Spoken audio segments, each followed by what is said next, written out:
We just have heard from Senator John McCain in the hearings that took place. The Arizona Republican is with us now from Capitol Hill. Senator, good morning. Good morning, Charlie.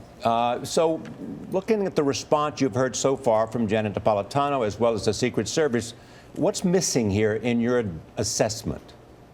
Well, as far as I can tell, Secretary Napolitano and especially the director of the Secret Service has been pretty forthcoming in many aspects of this, unlike the Pentagon, which has completely stonewalled, using the excuse that a Uniform Code of Military Justice, as you know, that's the military law, somehow is a barrier to us receiving information. This could be, and I emphasize the word could, be a situation where national security could have been compromised. That is a responsibility of Congress in general and the Senate Armed Services Committee in particular as far as military personnel is concerned. This admiral in general that came up to brief us didn't even know when the president arrived in Cartagena, and I'm not making that up. They didn't know whether the head of the Joint Task Force was in the United States or Cartagena. Charlie, I've been in thousands of briefings. I've never been to anyone quite as stonewalling as this one was. The American people need to know, but more importantly, the Congress needs to know, because if there is security problems, we need to address it, and we need to address it quickly. And so what would you want the Pentagon to say and do? To what they have found out as regards to the security of information that could have led individuals to threaten the life of the President of the United States. Was there, for example, the President's schedules? He was arriving the next day after this happened in Cartagena. Were there the President's schedules there? Were there weapons around? In other words, what was the security situation?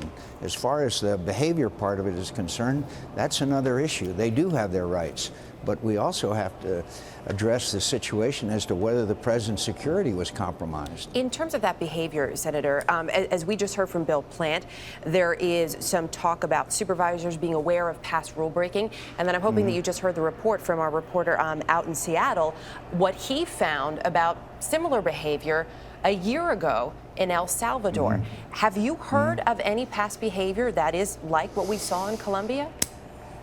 We continue to hear rumors, and you've seen them in the media. I don't know anything about that, and obviously my emphasis, because of being the ranking member on the Senate Armed Services Committee, is on the military side, and the military, as you know, work hand in glove with the Secret Service. So I don't know anything about those, any concrete evidence, but this is a situation I think that Congress and the American people need to know about as far as a security standpoint is concerned.